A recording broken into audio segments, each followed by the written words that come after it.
Once upon a time, I lived in a beautiful house on a hill in Scotland called Castlehead. I lived there till I was 9, and then my parents separated, and my mom, my siblings, and me left our beautiful home, and we moved to a 6th-floor attic walk-up apartment, and not in the best part of town. We were totally broke.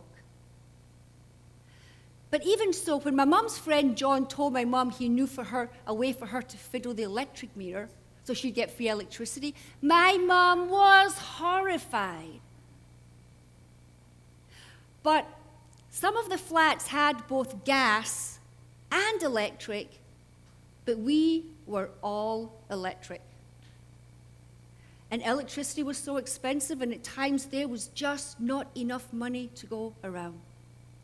So finally my mom gave in, and John showed her how to fix the meter, but he warned her, only do it late at night, because the meter man came around to read the meter in the daytime and in the early evening, and if she was caught, she'd go to jail.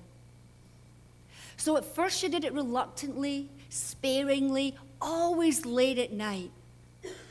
But winter came, and with it, shorter days. And as the temperatures dropped and the kids got colder, Mom got bolder. And she started to tweak that meter earlier and earlier. Till one night, we're sitting having dinner when all of a sudden my Mom's face went white. She jumped up and says, "Liz, turn out the lights. Everyone else, be quiet." I followed her into the bathroom, which was really just a tiny closet with a toilet, and then I heard it too. Meter! The meter man was in the building. You could hear him coming up the stairs, and it wasn't going to take him long to get to us. Now, the electric meter was above the toilet, which you actually had to stand on to get to it. But there was a window up high, and it put you in full view of anybody coming up the stairs if you happened to be standing on the toilet with the light on. So it's dark. Mom gets up on the toilet seat, and I get up beside her, and I hold the flashlight while she takes the cover off and tries to put the meter back. Darth Vader's getting closer. One more floor, and we're going to be in full view. My youngest sister starts to wail, and I hiss at her, "Be quiet!" My mom gets more and more nervous by the minute. She drops the screwdriver. I give her the flashlight, and I bend down to get it when I can hear his big, heavy boots coming up the final stairs. She puts the final screw in place, snaps off the flashlight, and we huddle down below the window.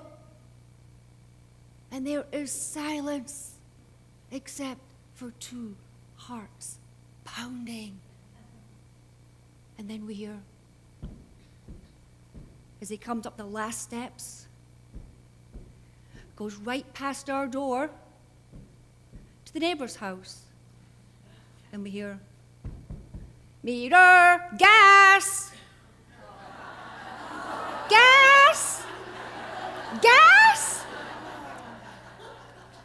Now, I thought my mom would have been thrilled that she never got caught fiddling the electric meter, and she wasn't going to go to jail, and we weren't going to end up in an orphanage.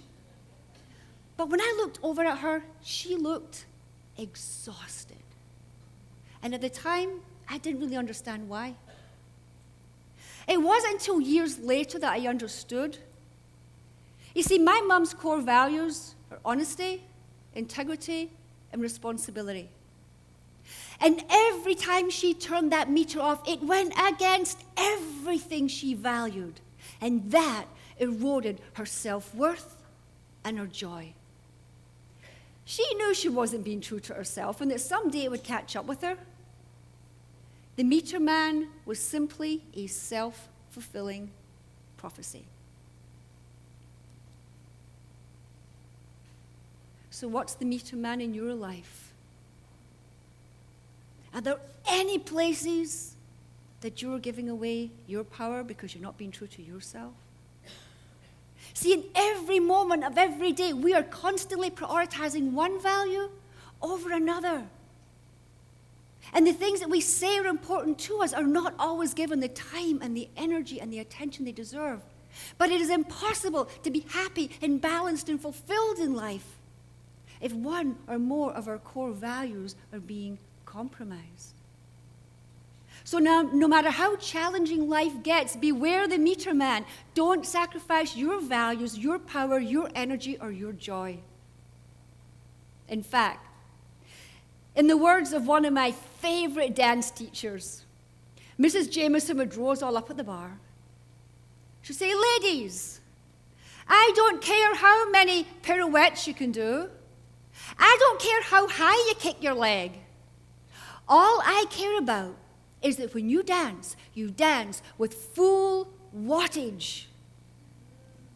And I thought, I don't just want to dance with full wattage. I want to live with full wattage in every area of my life, and that is what I want for you. Thank you.